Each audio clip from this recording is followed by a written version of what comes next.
Halo, selamat malam teman Tabula. Gimana kabar hari ini? Semoga hari ini teman Tabula melewati hari yang menyenangkan dan aku harap teman Tabula juga masih semangat nih untuk ngikutin kegiatan malam hari ini. Nah, teman Tabula mungkin udah baca hari ini kita mau bahas apa sih gitu.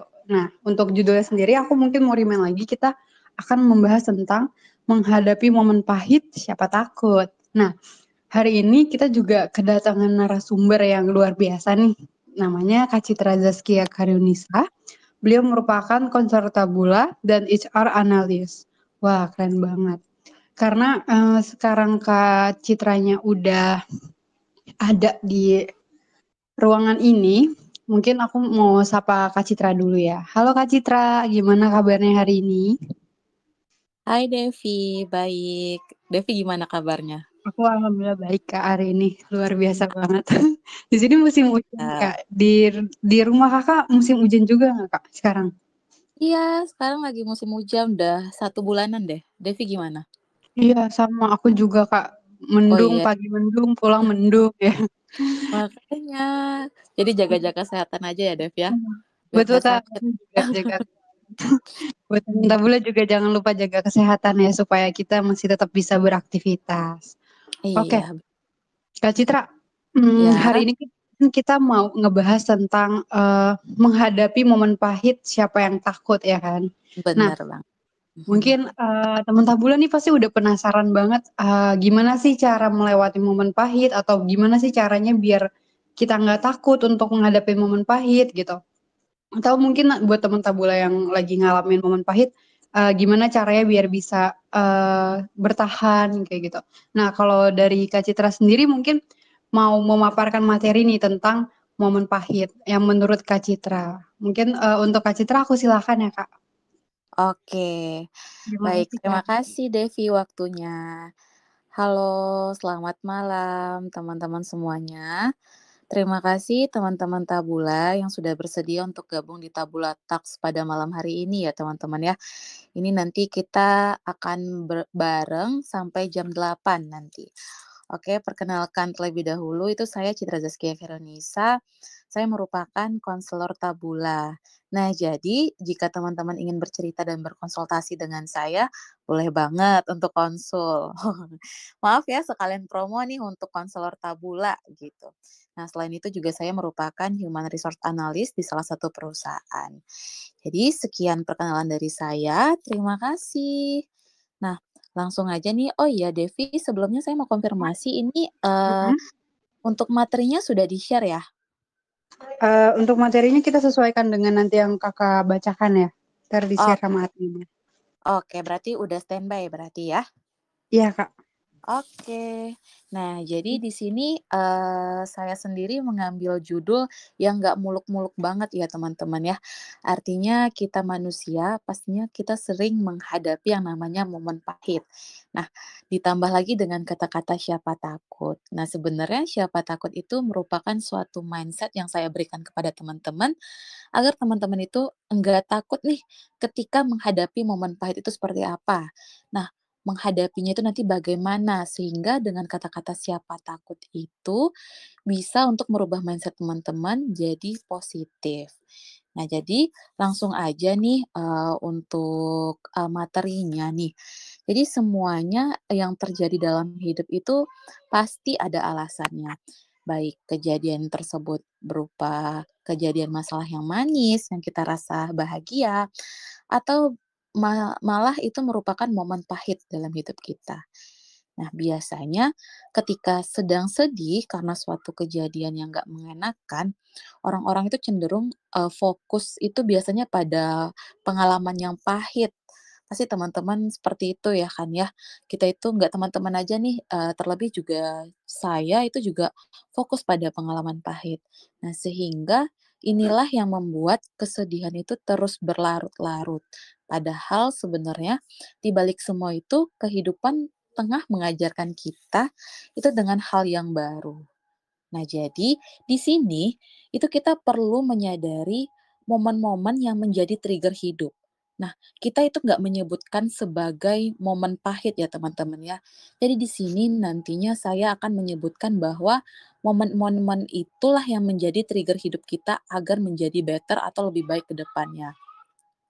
Momen tersebut yang akan berpengaruh untuk perubahan hidup kita lebih baik ke depannya, gitu teman-teman.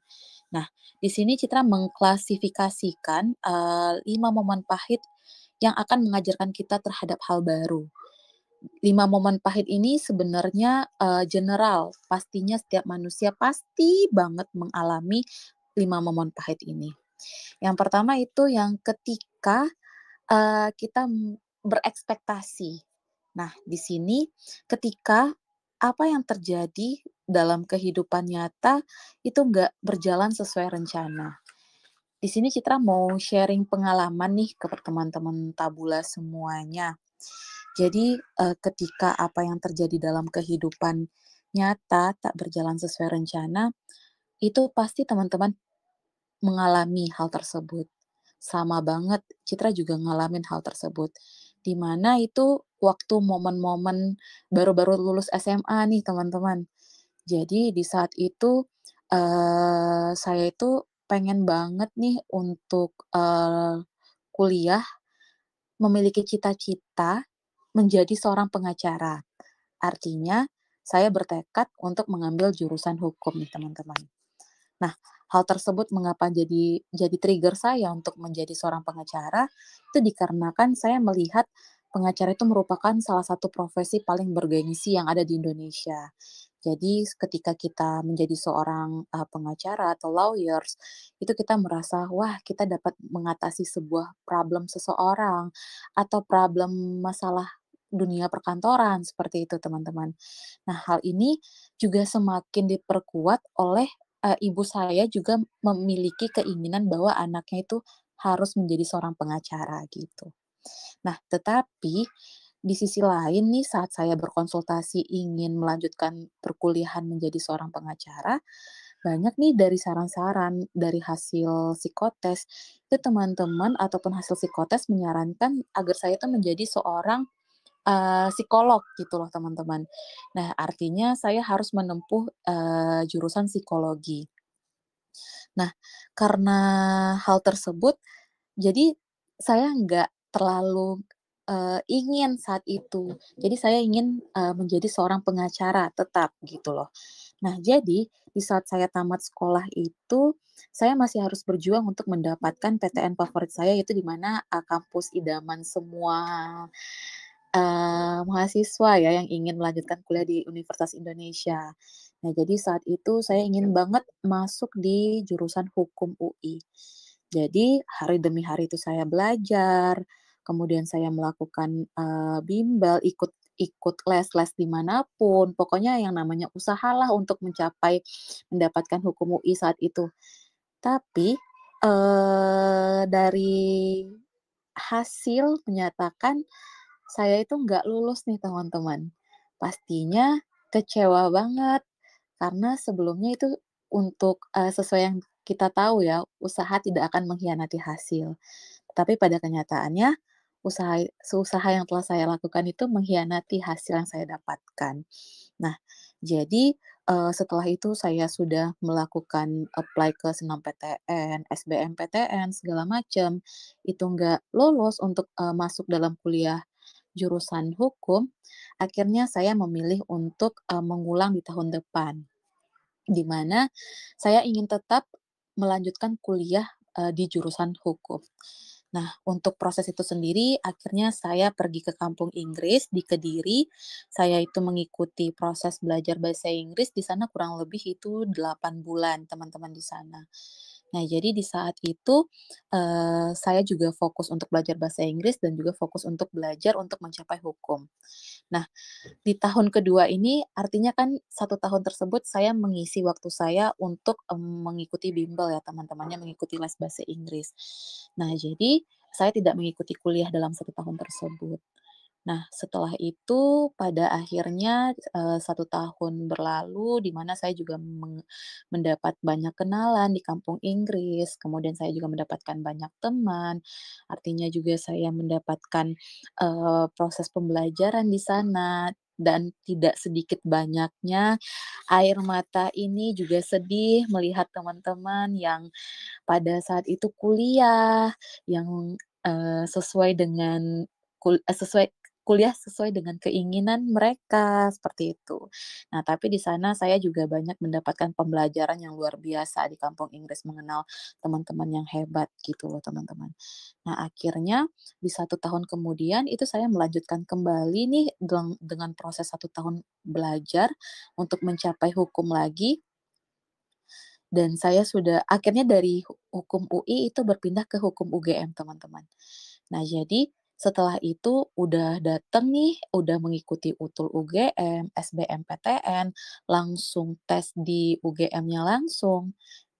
Tahu-tahunya takdir berkata lain. Nah, saya nggak lulus lagi nih, teman-teman, untuk masuk di universitas yang saya inginkan, dengan jurusan yang saya inginkan, seperti itu. Nah, di saat itu memang yang seperti dengan poin yang pertama tadi, ketika apa yang terjadi dalam kehidupan nggak sesuai sama rencana tadi. Padahal itu saya sudah berencana untuk, wah, kuliah di jurusan hukum, saya ingin menjadi seorang lawyer atau pengacara, seperti itu. Nah, akhirnya, saya kembali, ke rumah itu di kota saya.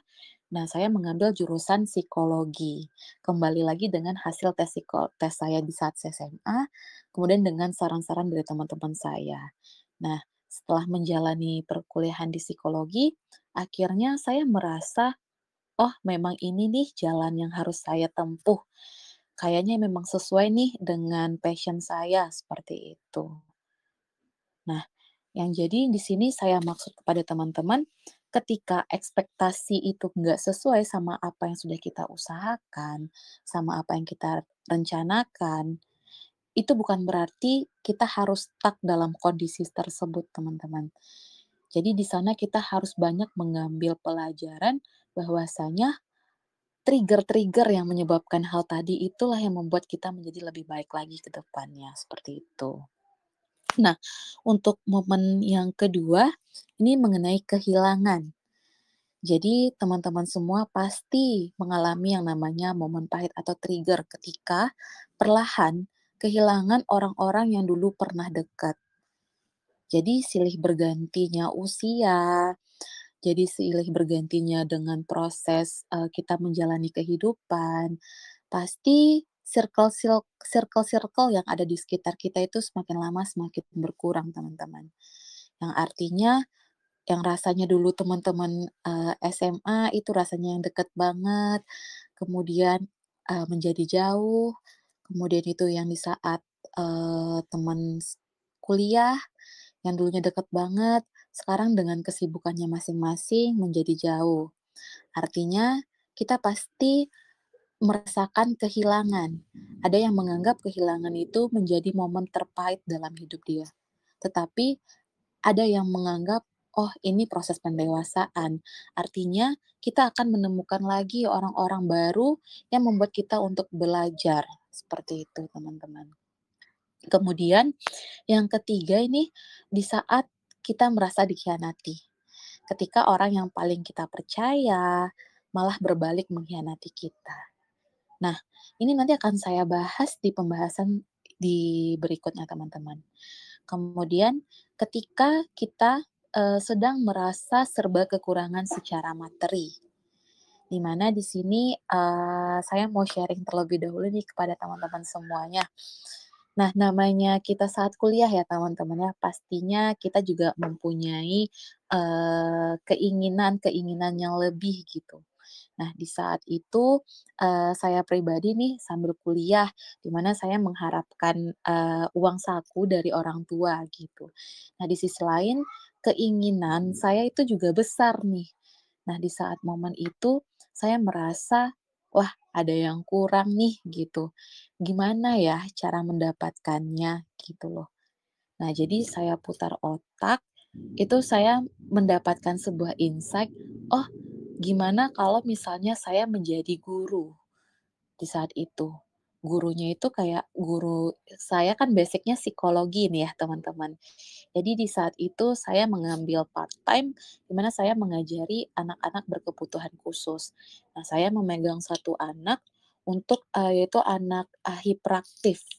Nah, jadi di sana saya juga mendapatkan uang saku juga, gaji dari sana, sehingga walaupun di saat itu saya merasa kekurangan, artinya di momen itu saya memiliki pemikiran, oh saya mendapatkan insight, oh harusnya ini saya nggak harus berkeluh kesah di sini nih, saya harus mencari jalan di mana, saya memiliki kemampuan untuk mengajari anak tersebut, gitu.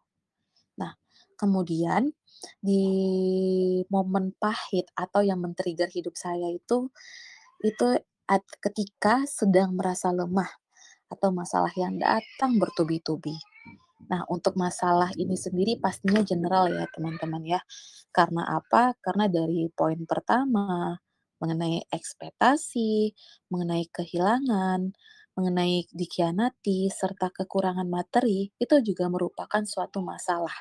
Nah, masalah bahkan tiap hari pun masalah itu pasti akan datang gitu loh, teman-teman. Nah, jadi di sini dalam proses menghadapi masalah tersebut, pastinya, ada masanya di mana hidup kita itu dipenuhi masalah yang beruntun, hadir tanpa henti yang saya bilang tadi. Tertekan, ya itu hal yang wajar pastinya. Nah, yang salah itu adalah saat kita memilih untuk terpuruk tanpa berusaha buat bangkit. Padahal momen-momen yang telah saya sebutkan tadi itu bisa melatih diri kita itu agar lebih bersabar serta lebih tegar dalam menghadapi masalah. Nah, tetapi sebenarnya omongan nggak sesuai ya teman-teman ya. Pastinya itu kayak, "Ah, susah Kak, ah kayaknya ngomong doang Kak yang gampang," gitu. Nah, di sini memang kita, dalam menghadapi problem tersebut, kita dikelilingi oleh yang namanya emosi. Nah, sebelum membahas terlebih dahulu nih teman-teman, sebenarnya manusia itu, memiliki 6 dasar emosi. Pasti teman-teman mengetahui kalau emosi itu hanya sebatas emosi marah gitu kan ya teman-teman. Tapi di sini saya mau menjelaskan bahwa sebenarnya emosi itu ada 6, ini masih emosi dasar teman-teman. Emosi dasar di mana ada emosi marah, kemudian ada emosi jijik, kemudian ada emosi takut, emosi bahagia. Jadi bahagia ini termasuk dengan emosi juga ya teman-teman ya. Nah, kemudian juga ada emosi sedih dan emosi terkejut. Nah, jadi masing-masing emosi ini sendiri pun juga memiliki, turunannya nih teman-teman. Di mana kalau untuk emosi marah, nah untuk emosi marah itu ketika kita merasakan iri, kita merasakan kesal, benci, murka, cemburu, dan tersinggung. Kemudian ketika kita merasa jijik, pastinya kita merasa enot, muak, risih, ataupun bosan gitu loh teman-teman.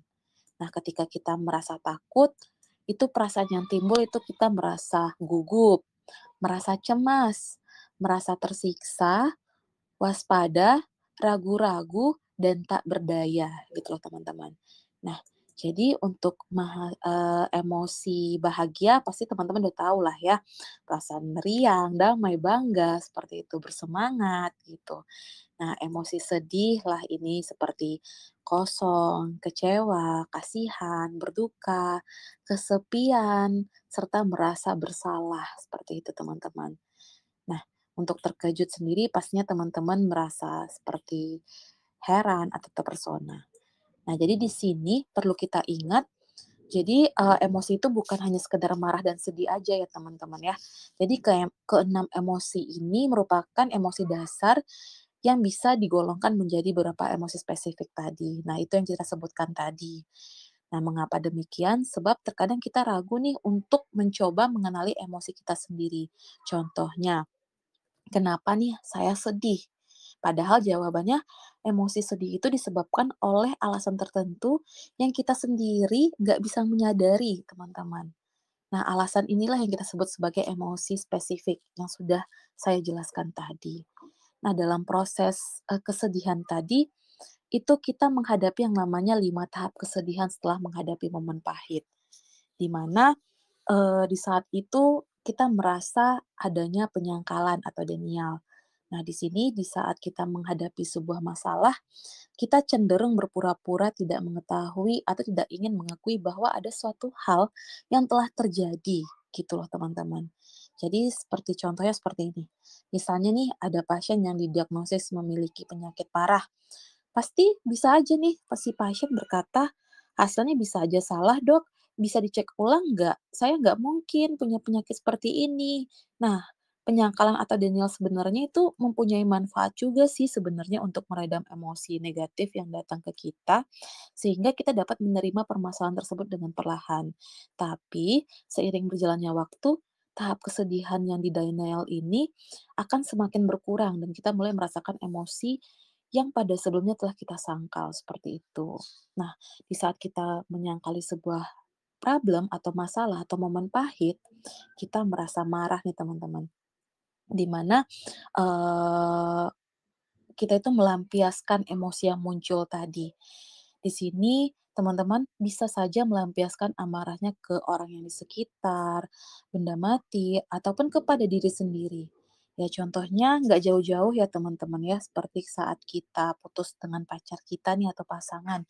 Kita mungkin akan mengatakan bahwa yang buruk-buruk aja nih ke pacarnya kita, bahwa saya benci banget sama dia, bajingan itu pasti akan menyesal. Maaf ya teman-teman ya saya ngomong yang barusan.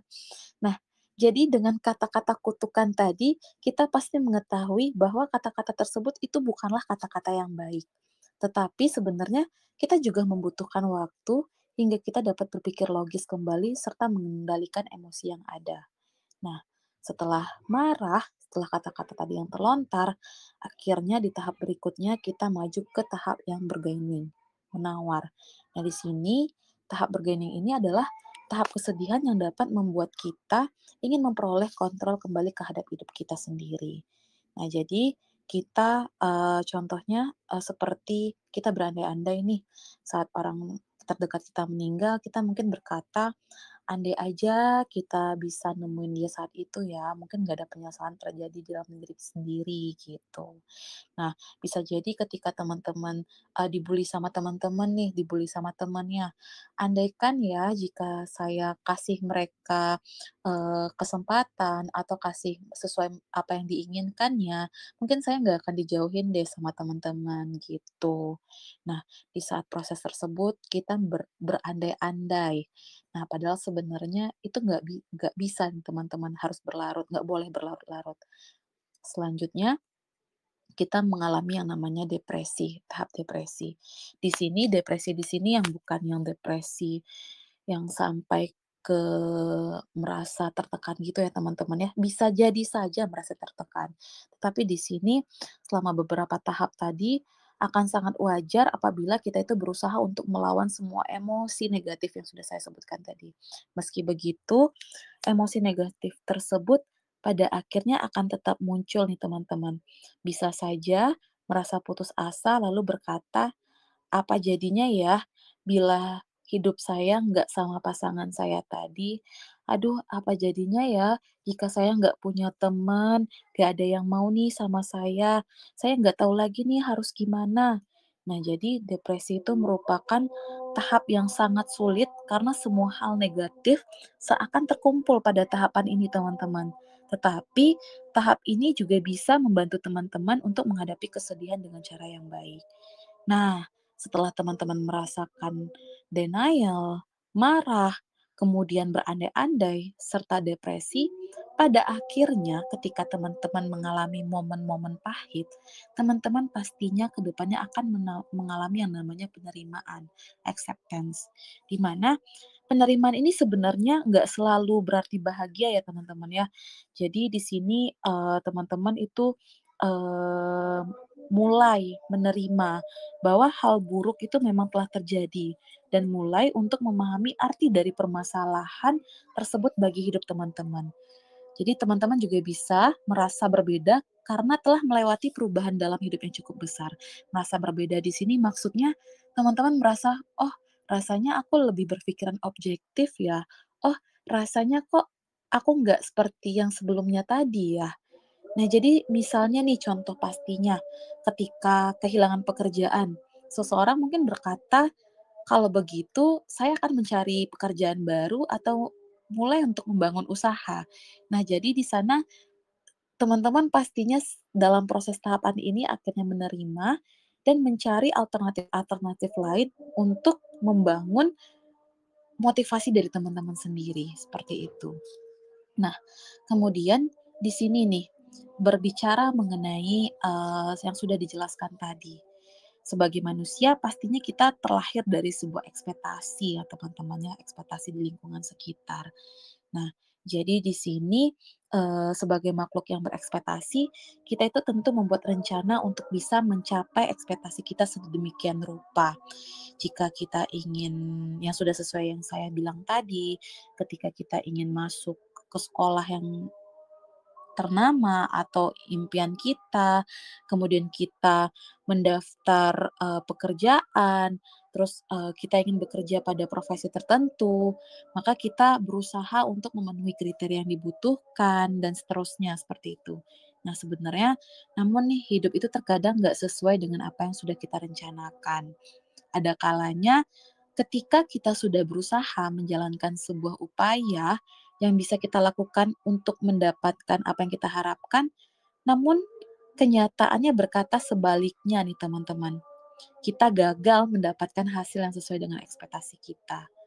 Nah, jadi seperti yang saya katakan tadi, seperti yang sudah saya jelaskan mengenai emosi tadi, ketika hal itu terjadi, sebagai manusia biasa, kita pasti merasa sedih dan terpukul. Apalagi jika hal itu adalah hal yang sudah kita nanti-nantikan sejak lama. Jadi ada harapan yang dipupuk, ada upaya yang diperjuangkan. Namun semuanya itu kayak seperti sia-sia. Jadi di sini ketika kita dikecewakan oleh keadaan, maka kita sulit untuk membuat sebuah yang namanya ekspektasi. Kita berpikir nih, apa sih Kak bedanya resolusi, ekspektasi, dan harapan sering banget nih ambigu gitu. Nah, jadi sebelum kita berbicara ini nih teman-teman, saya ingin merefleksikan ke teman-teman bahwa ini sebenarnya adalah dinamika psikologis bagi semua orang yang sedang menghadapi kekecewaan. Nah, artinya jika dikatakan dinamika psikologis, pastinya setiap manusia itu mengalami hal tersebut. Setiap orang itu punya part atau bagian di hidupnya masing-masing, teman-teman. Kadang kita nggak sadar kalau momen yang kita rasakan pahit itu merupakan suatu trigger yang saya katakan tadi. Kita merasa sebagai sebuah kesulitan, merasa sebagai sebuah cobaan, musibah. Nah, tapi percaya nggak sih teman-teman, trigger tersebut yang membuat kita akhirnya bisa lebih kuat. Nah, kembali ke rasa kecewa tadi, sebenarnya jika ekspektasi tidak sesuai realita, kecewa dan sedih itu adalah reaksi yang manusiawi, teman-teman. Dan adalah hal yang baik untuk menerima perasaan tersebut dengan jujur. Jadi, ketika kita berada dalam momen pahit tadi, alangkah baiknya kita mencoba untuk menerima perasaan tersebut dengan jujur. Perasaan sedih yang kita rasakan tersebut. Kita menerima kesedihan, menerima kemarahan, dan ketakutan adalah langkah yang penting untuk menjaga emosi kita tadi, teman-teman, agar tetap sehat. Nah, langkah-langkah yang dapat kita ambil ketika menghadapi kesedihan, kemarahan, dan ketakutan itu, yang pertama, kita itu harus, menantang nih teman-teman, harus menantang ini maksudnya kayak harus, menghadapi apa yang kita rasakan. Jadi resapi dan dalami perasaan tersebut. Terima dan akui bahwa kita memang merasa sedih, marah, dan takut. Jadi di saat, momen pahit itu muncul dan emosi kita itu muncul, kita merasa, "Oh iya memang saat ini aku sedang merasa sakit, saat ini aku sedang merasa sedih, ataupun saat ini aku sedang merasa takut." Kemudian ambillah waktu untuk merenung dan membedah perasaan sedih sedih tadi atau marah kita tadi. Tanyakan kepada diri kita sendiri, "Mengapa aku merasa sedih atau marah? Apakah momen ini merupakan momen terberat dalam hidupku, atau momen ini yang akan menghantarkanku menjadi lebih baik ke depannya?" Terus dalami perasaan kita hingga kita menemukan akar dari kesedihan dan kemarahan kita tadi. Nah, setelah kita mengetahui permasalahan atau emosi dalam diri kita, pada akhirnya hidup itu memang tidak selalu berjalan, teman-teman, sesuai dengan yang kita harapkan. Nah, menerima kebenaran ini setidaknya akan mengurangi beban hidup kita. Karena terkadang yang menyakiti kita itu sebenarnya bukanlah kenyataan hidup, teman-teman, tetapi ekspektasi kita pribadi dalam hidup di dunia ini, kita yang merasa bahwa ekspektasi kita yang membunuh kita, seperti itu, teman-teman semuanya. Nah, di sini, di saat sudah mengenali emosi tadi, di sini saya mau mengajak teman-teman untuk mengetahui apa yang namanya resiliensi, teman-teman, di saat kita menghadapi momen-momen pahit tadi. Nah, di saat kita kenapa sih kita bisa bangkit dalam proses momen pahit tadi gitu. Nah, itu yang dinamakan namanya resiliensi, teman-teman. Nah, resiliensi itu sendiri merupakan suatu perubahan keadaan yang membuat kita itu ikut berubah dan bertahan, teman-teman. Di sini artinya, resiliensi itu merupakan suatu kemampuan kita dalam beradaptasi dalam menghadapi suatu masalah. Nah, diiringi dengan keadaan yang stabil. Nah, jadi keadaan stabil ini untuk menentukan langkah kita selanjutnya. Nah, keadaan stabil ini juga berpengaruh terhadap emosi kita juga, teman-teman. Artinya, jika kita sudah melakukan kemampuan beradaptasi ditambah dengan keadaan yang stabil, kita menekuni hal dua tersebut, teman-teman. Nah, selanjutnya kita itu di saat yang dikatakan resiliensi itu, ketika kita menghadapi problem atau masalah dalam keadaan tenang, di mana keadaan kita bisa mengontrol emosi dalam diri kita. Jadi di saat ada masalah atau problem yang saat itu memang kita rasakan memang sangat sakit sekali, sebisa mungkin kita untuk mengontrol emosi kita, teman-teman. Kemudian kita pikirkan nih, fokus kita untuk menentukan cara menyelesaikan masalah itu seperti apa. Artinya, ketika kita sudah menggabungkan antara keadaan tenang dan pikiran yang fokus, itu kita secara tidak langsung sudah melakukan yang namanya regulasi emosi. Nah, regulasi emosi ini yang saya sudah jelaskan tadi mengenai penerimaan terhadap emosi-emosi yang muncul di saat momen-momen pahit itu muncul, teman-teman. Artinya, dengan kata-kata siapa takut tadi, kita beranggapan bahwa ketika kita sudah meregulasi emosi kita, ketika kita sudah melakukan resiliensi, artinya kita sudah tahan terhadap problem yang kita hadapi, kita itu tidak lagi takut terhadap kesedihan tadi, teman-teman. Jadi artinya ketika kita menghadapi momen pahit, itu kita mengatakan, "Oh, nggak takut kok, karena saya juga bisa untuk melakukan regulasi emosi saya dapat mengetahui kalau saya sedang sedih, kalau hal tersebut membuat saya kecewa, hal tersebut membuat saya takut," seperti itu, teman-teman. Nah, disinilah artinya jika kemampuan beradaptasi, keadaan yang stabil, keadaan tenang, dan pikiran fokus, itulah yang dikatakan resiliensi, teman-teman semuanya.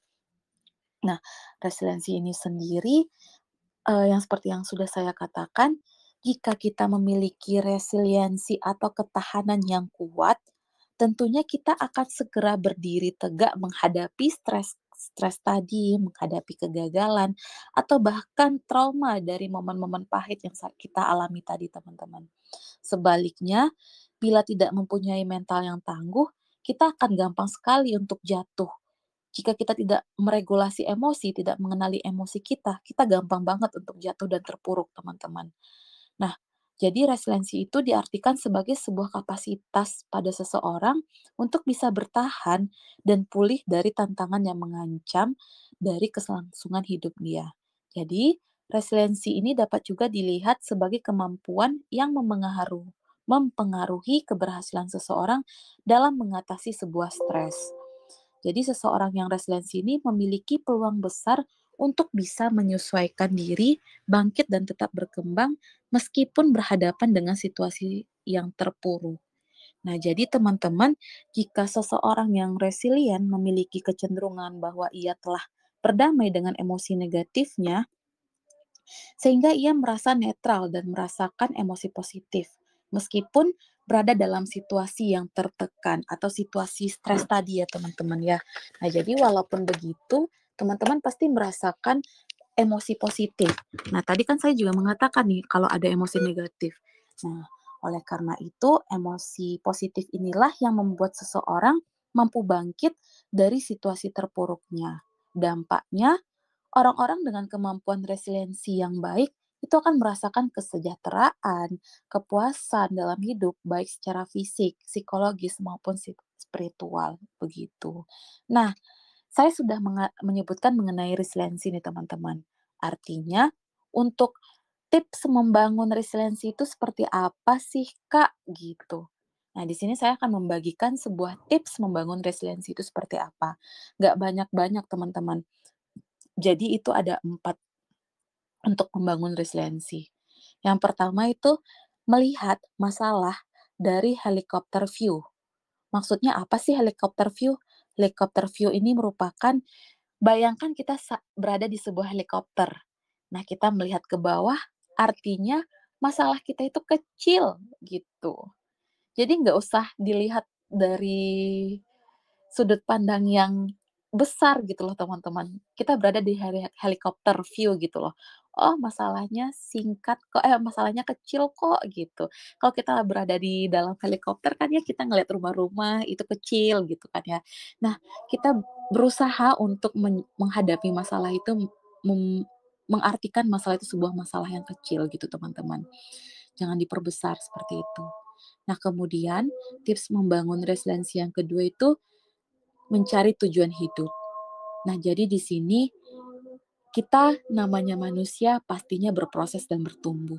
Artinya tujuan hidup kita itu pasti tiap tahun pasti ada. Kita kita mau hidup mau ngapain sih gitu. Hidup kita ini masih panjang.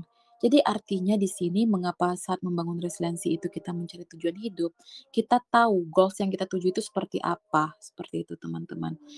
Kita maunya seperti ini. Jadi kita memang memiliki sebuah goals untuk hidup kita ke depannya seperti apa.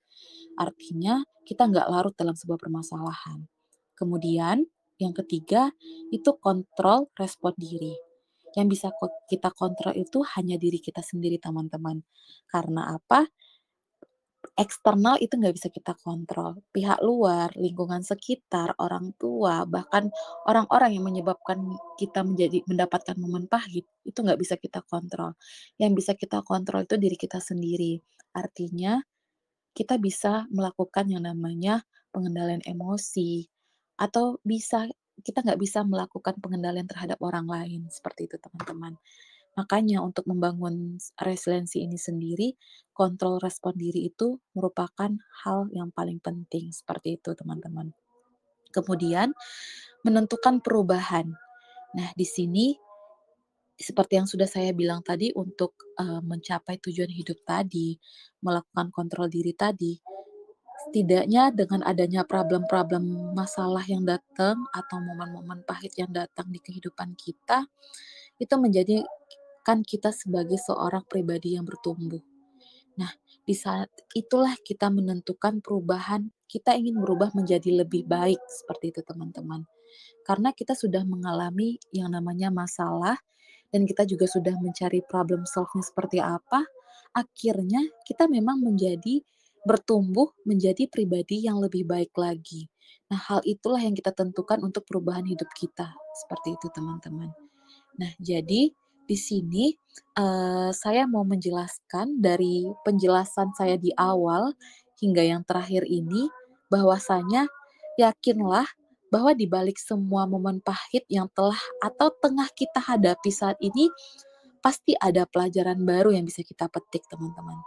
Jadi, lalui semuanya dengan pikiran yang positif, maka kita akan berterima kasih banyak atas hikmah yang ditawarkan dari kejadian tersebut. Nah, jadikanlah momen pahit dalam hidup kita ini menjadi momen perubahan untuk kita terus belajar mengembangkan diri kita agar menjadi lebih baik ke depannya. Oke, terima kasih, atas atensi dari teman-teman semuanya.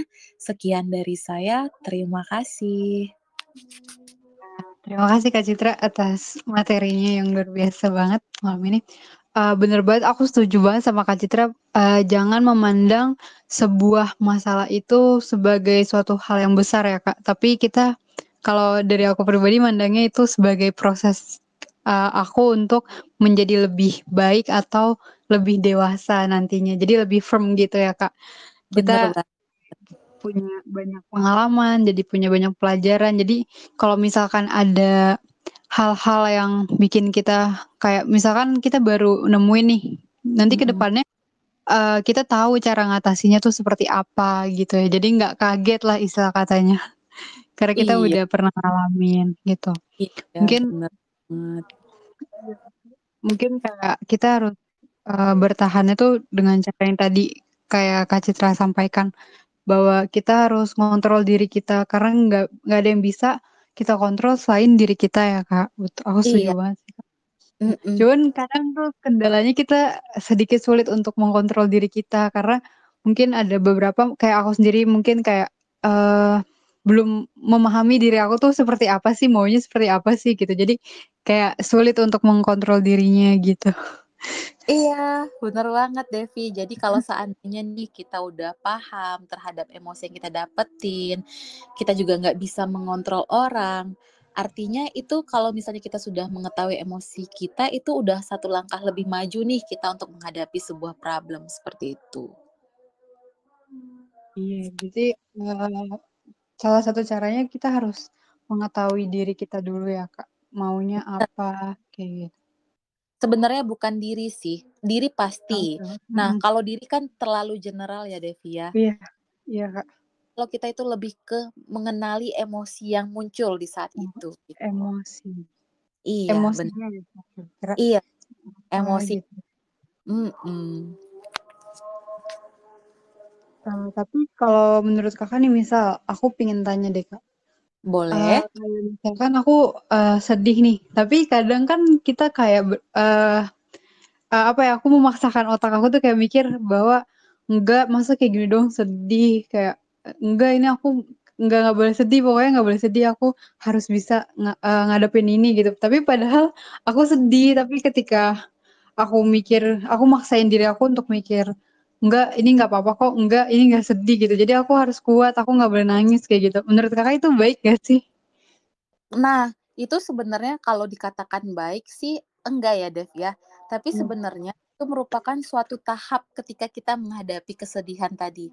Nah, yang sudah aku jelasin tadi nih, mengenai penyangkalan, denial gitu kan ya. bener. Padahal sebenarnya kita lagi sedih, "Oh enggak kok, aku nggak sedih," gitu. Nah, di Mhm. sana itu kita ngerasa yang namanya denial. Jadi di saat itu proses tahap pertama banget di saat kita mengalami kesedihan gitu, Dev. Iya. Kadang, kita juga misalnya aku ngerasa sedih, tapi ketika ditanya orang tuh, otomatis mulutnya langsung jawab, "Nggak apa-apa Oh, kok," padahal kenapa-napa gitu. cewek banget ya, nggak Iya, apa-apa. "Nggak Iya, apa-apa kok, padahal kenapa-napa," kayak kayak mulut ini susah untuk menjelaskan apa yang kita rasain gitu loh, Kak. Mungkin karena takut juga, di otak tuh kayak mikir takut juga orang menganggap bahwa, takutnya nanti dibilang gitu doang, lemah banget sih gitu, atau di-judgement yang lain gitu. Jadi kayak mendingan nggak apa-apa gitu aja. Atau iya, kadang mikirnya kayak orang lain tuh nggak bisa nyelesain masalah gitu, yang bisa nyelesain masalah kan diri sendiri kayak gitu. kayak So gitu. kuat jadinya. Iya, bener banget. Jadi di saat kita merasakan itu yang di tahap, kesedihan tadi, Dev, kita masih denial. Jadi takut nih orang beranggapan kita, "Ah, nggak orang kita sedih ya? Oh, enggak kok," gitu. Kita masih menyangkal emosi kita sendiri gitu loh. Artinya di sana itu ada perasaan malu, ada perasaan sedih ketika orang tahu kalau kita memang sedang sedih gitu. Berarti langkah lebih baiknya diterima ya, Kak, maksudnya diakui bahwa kita memang lagi sedih gitu. Iya, benar banget. Jadi nggak masalah nih. Jadi karena kalau seandainya kita sudah apa, kita sudah sampai di 5 tahap itu kan akhirnya kita menghadapi, kita acceptance gitu. Sebenarnya 5 tahapan itu kan bagi, ketika kita tidak, apa namanya, kita tidak paham terhadap diri kita sendiri, akhirnya kita melakukan yang namanya denial. Nah, ketika kita sudah mengetahui diri kita secara seutuhnya, kita akan memahami atau menerima bahwa, "Oh iya kok saya lagi sedih, aku lagi sedih kok," gitu. Jadi kata-kata malu atau kata-kata yang takut tadi orang tahu itu merupakan suatu denial di mana itu merupakan suatu mekanisme pertahanan diri kita untuk menghindari kecemasan gitu, Dev. Jadi itu sebenarnya kurang baik untuk diri kita. Oke oke. Makasih ya, Mhm. Kak. Iya, sama-sama. By the way, Kak, ada yang mau nanya lagi nih, Kak, dari Rara Iceberg. Kebetulan dia raise hand nih, mungkin aku akan kasih kesempatan buat Rara untuk, berbicara langsung nih sama Kak Citra. Oke, Kepada Rara boleh disilakan.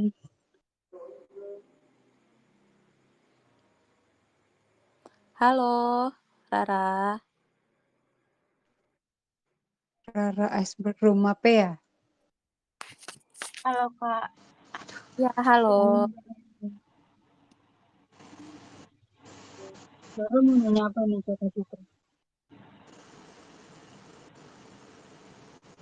halo.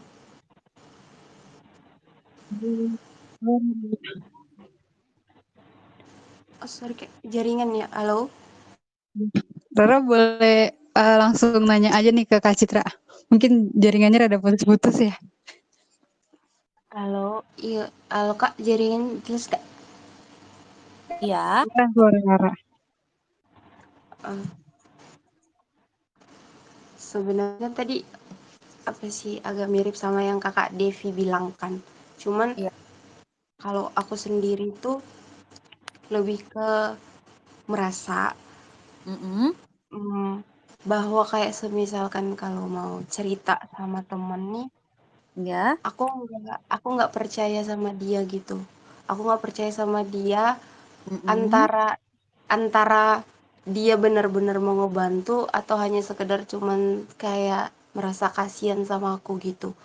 mhm, Dan itu juga sih kenapa aku agak susah terbuka sama orang karena masih ada pernah ngalami trauma yang ngebuat aku jadi trust issue sama mhm, orang-orang sekitar aku.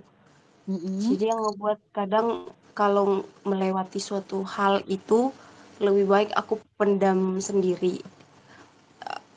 Tapi memang terkadang itu ngerugiin diri aku sendiri. Jatuhnya aku kadang nanti jadi, tremor atau tantrum di rumah sendiri. mhm, Pelampiasannya kayak ngelukai diri sendiri gitu, Kak. mhm. Oh, Itu. gitu ya, Raya. Nah, berarti efek yang ditimbulkan itu ngalamin tantrum tadi ya, Raya? Iya, Kak, jadi ruginya itu di diri aku sendiri sih. Tapi Oh, memang gimana dari ya, kalau aku terbuka atau cerita sama someone gitu, ya, ya takut gitu, takut nih dia antara memang peduli sama aku atau sekedar cuman kasihan gitu, kayak ya udah, mmm, gitu, jadi mhm. nggak percaya diri gitu sih, Kak. Oh, gitu ya. Nah, sebenarnya nih untuk poin yang pertama ya, Raya, itu trust issue ya. Trust issue di Iya, mana, sulit banget nih untuk percaya dengan orang. Karena sebelumnya Rara juga sudah mengalami yang namanya, krisis maksudnya udah trauma nih cerita sama orang, kadang ini orang hanya sekedar kasihan atau, penasaran gitu kan ya. Nah, iya, jadi untuk mengatasi trust issue itu sendiri sebenarnya nggak gampang sih, Ra, memang susah juga gitu. Cuman di sini poinnya, sebenarnya pada akhirnya Rara mengalami tantrum karena nggak bercerita, itu sebenarnya kan Rara sendiri memang butuh banget nih teman untuk bercerita gitu kan ya. Nah, iya, jadi untuk menghadapi hal tersebut, di sini Rara itu harus pahami dulu perlahan kalau semua orang itu nggak sama loh, Ra, gitu. Nah, jadi sifat orang ini berbeda-beda. mungkin di saat itu Rara kebagian apesnya kali gitu, dapat orang yang nggak bisa dipercaya gitu kan ya. Nah, jadi mungkin, di saat Rara sudah mengenali satu orang dan rasanya, "Ini kayaknya bisa deh." Nah, di sana itu Rara mencoba untuk mempercayakan orang tersebut, gitu, Nah, jadi di sini Rara coba untuk percaya pada orang yang terdekat yang Rara sendiri udah kenal sifatnya gimana. Nah, dengan demikian itu Rara juga bisa melatih diri Rara untuk bisa percaya lagi sama orang.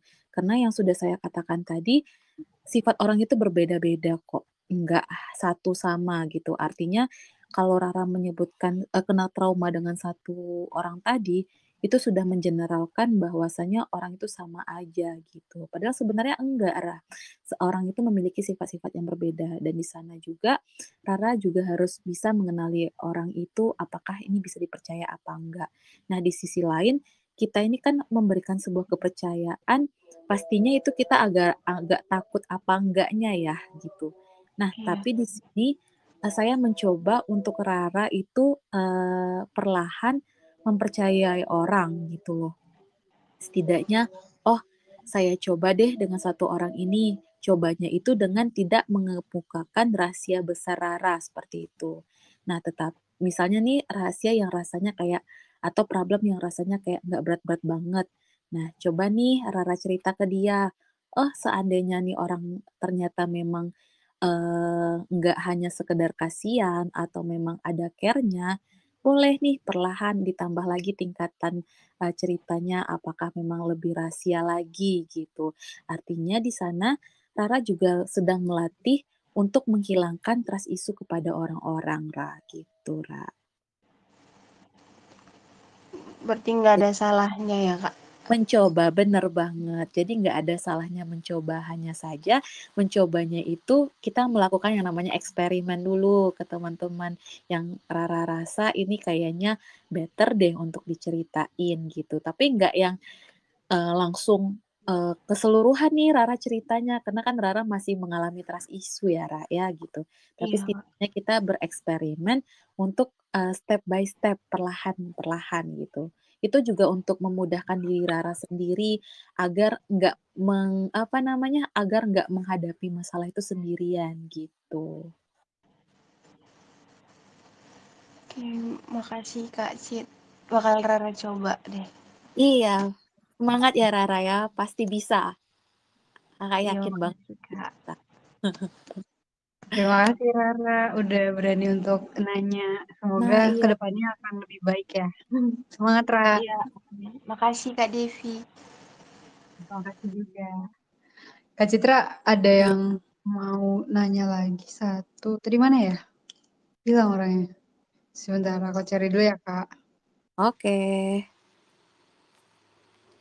Oh iya tadi DHS CFF. Tadi raise hand nih Kak. Mungkin Hmm, aku silakan nih untuk DHS CFF untuk berbicara.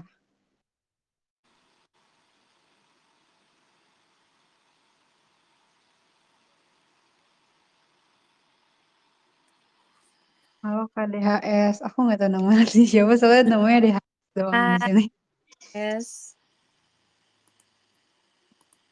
Halo, selamat malam. Halo, DHS belum kedengeran suaranya Kak. Atau mungkin sinyal kali ya, Dev ya? Iya bisa jadi Kak. Sayang banget. Mungkin karena kan lagi musim hujan juga Kak, di mana sinyalnya mungkin jadi turun ya. Kayaknya seluruh Indonesia deh, Iya. tinggal bersahabat. Iya, kalau gitu sambil nunggu KDHS aku mungkin ini dulu kali ya baca pertanyaan yang di Boleh. karena sekarang udah 6 menit lagi mungkin aku bacain satu pertanyaan aja ya Kak ya. Oke, boleh.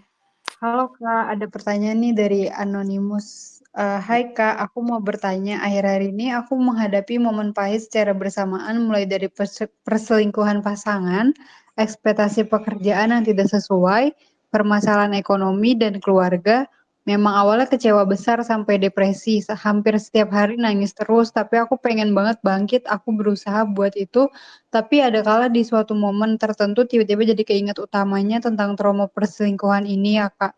Terkadang ikhlas bisa melepasnya, namun di satu waktu tertentu jadi nggak ikhlas, bahkan berharap semoga bisa balik lagi.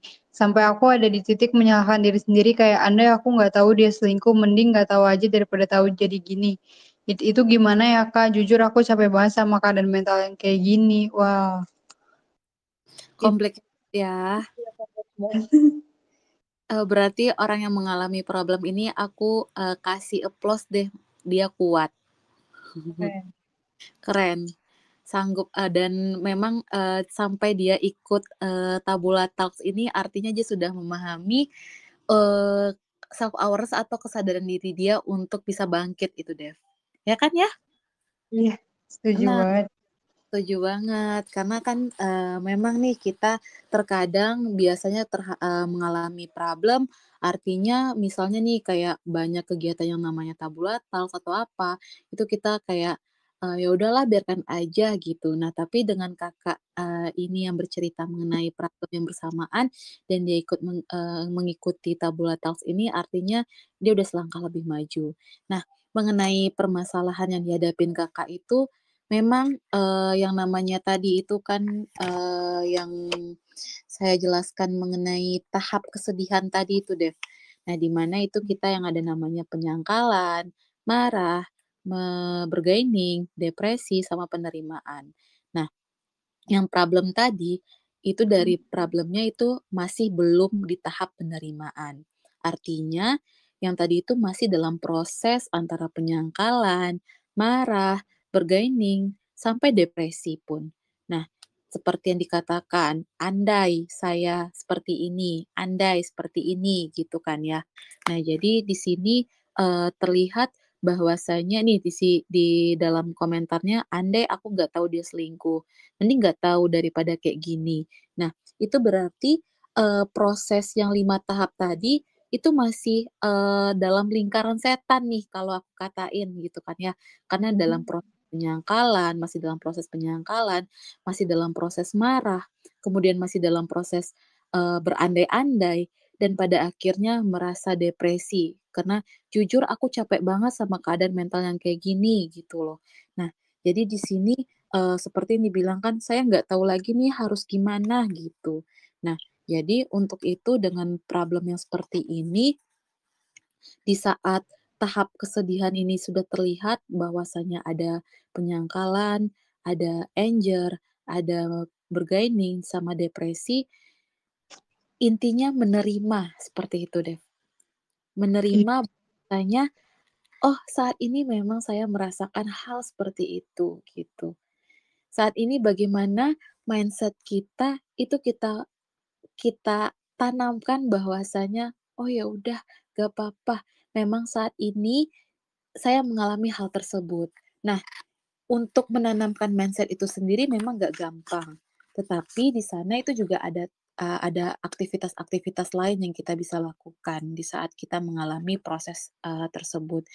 Kita harus, nggak bisa bertahan di sana aja.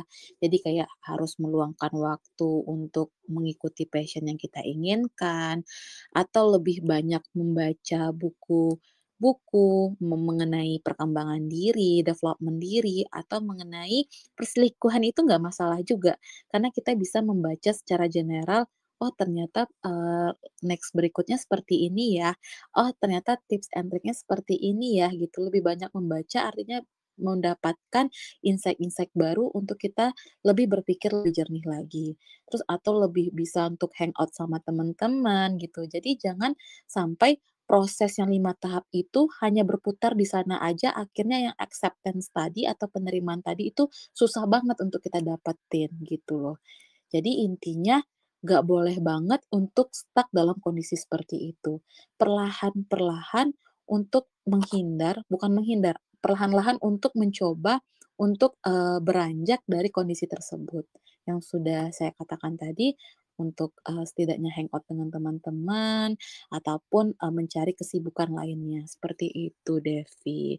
Akhirnya, proses penerimaan itu bisa secepatnya kita dapetin setelah 4 proses yang kita lewatin tadi itu memang sangat berat gitu. Iya betul. Kadang kalau misalkan kita lagi ngalamin sesuatu yang bikin kita sedih atau kayak bikin kita sakit, itu emang takes time sih, Kak, ya, bener ya, Kak? Gitu, Iya, nggak bisa benar. langsung nggak bisa langsung kayak, harus harus ini, harus biar ngelupain gitu. Bahkan aku Iya, pernah denger kayak ada yang pernah bilang semakin kita ingat semakin kita mencoba untuk lupain itu semakin kita ingat. Kakak setuju iya, nggak sih sama itu? bener banget gitu loh. Apalagi Iya, kalau kita larut-larutin kan ya, kita iya, melarutkan suatu problem tersebut atau masalah pahit tadi deh gitu. betul.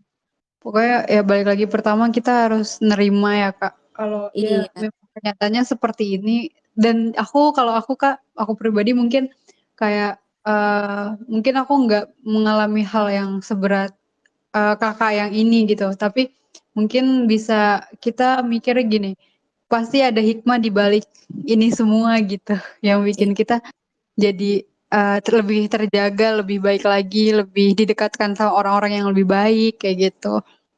iya, karena di balik semua momen pahit yang sedang kita alami atau yang telah kita alami itu pasti ada pelajaran baru yang bisa kita petik. Sehingga Bener. misalnya nih, ketika kita diselingkuhi atau misalnya, problem, ekonomi dan keluarga, itu menjadi pribadi yang lebih tegar lagi untuk menghadapi problem-problem yang bakal ada lagi gitu loh, Dev, gitu. Bener sih, Kak. Tapi, Kak, kayak aku jadi nanya lagi.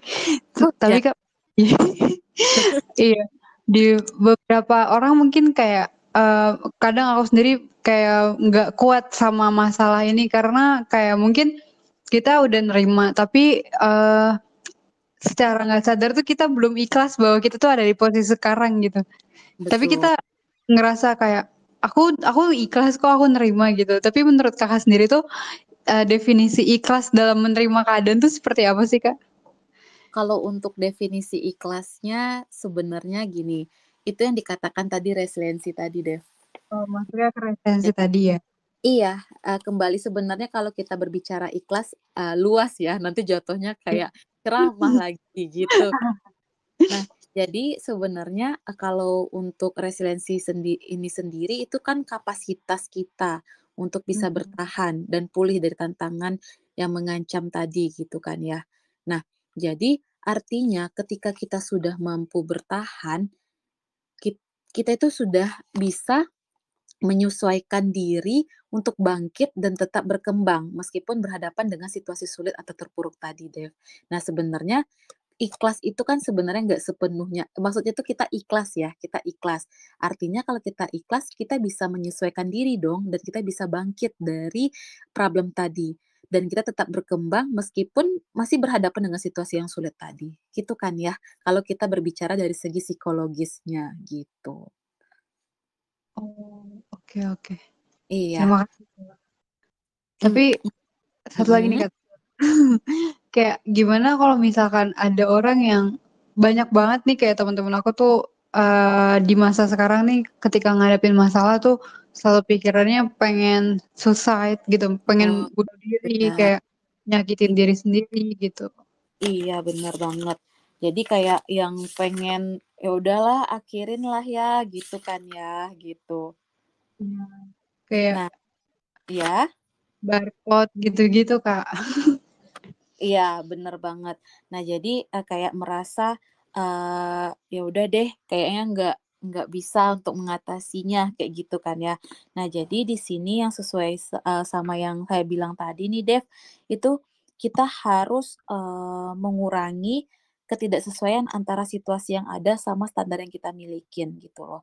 Nah, kenapa kita pada akhirnya untuk, berinisiasi untuk bunuh diri, itu kita merasa bahwasanya kayak, "Oh ternyata nggak sesuai nih sama apa yang kita harapkan."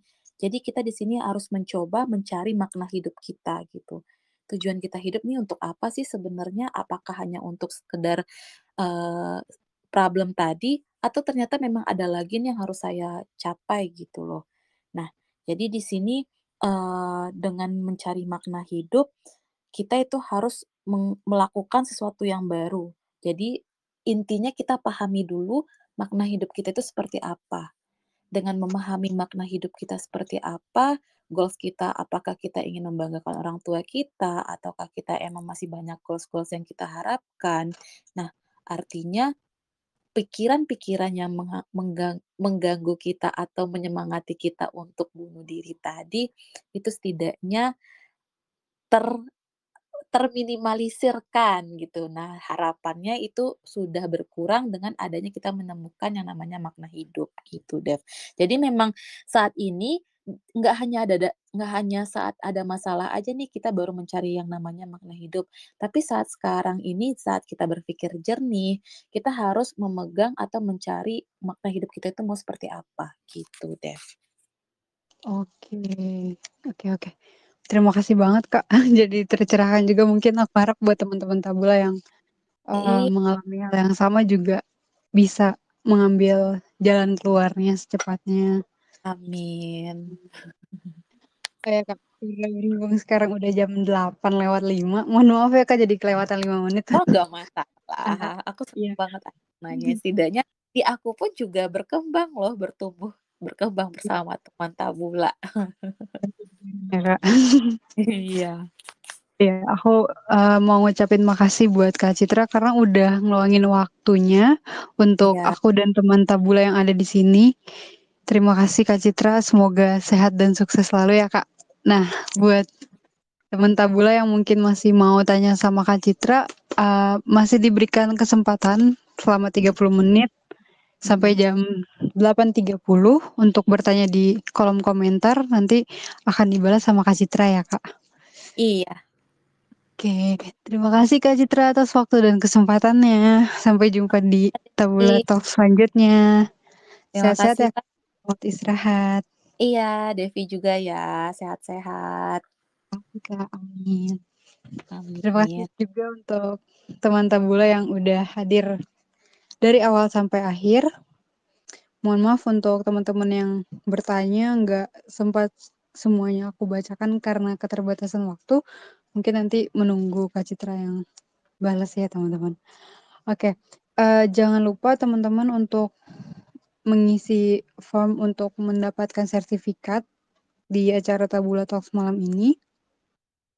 Nanti akan aku kirim untuk linknya di kolom komentar setelah jam 20.30 ketika diskusi kita selesai di kolom komentarnya. Nah, buat teman Tabula kita juga ada promo nih di konselor kita di Tabula. Nanti akan aku share juga untuk poster dan ketentuannya, dan ada pendaftarannya juga. By the way, kita juga ada giveaway Tabula Talks, yaitu 2 pemenang akan mendapatkan free sesi konseling dengan konselor Tabula selama 45 menit. Caranya, 1, follow akun tabula.id di Instagram. Kedua, post di Instastory kamu manfaat yang didapat selama mengikuti Tabula Talks. Yang ketiga, tag akun tabula.id dan tag 3 teman kamu yang kamu rasa akan mendapatkan manfaat dari Tabula Talks. Nah, pemenangnya nanti akan diumumkan dan dihubungi oleh admin Tabula melalui direct message Instagram. Nah, itu aja teman-teman dari aku. Terima kasih atas waktunya.